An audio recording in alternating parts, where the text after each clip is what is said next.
যেই স্বামী বিদেশে থেকে নিজের শরীরের দিকে তাকায় না, ঠিক মতো কোনো কাপড় চোপড় কিনে না, ঠিক মতো খাওয়া দাওয়া করে না, শুধু কেমন করে টাকা বেশি করে দেশে পাঠানো, কথা কয় না।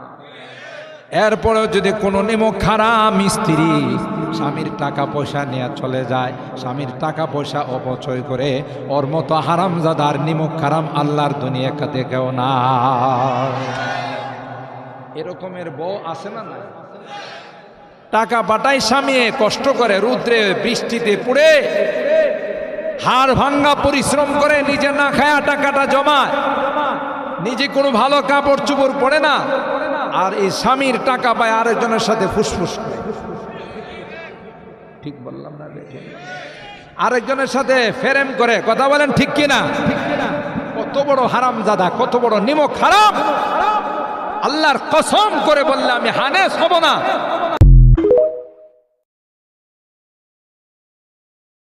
কেমন আছেন আপনারা?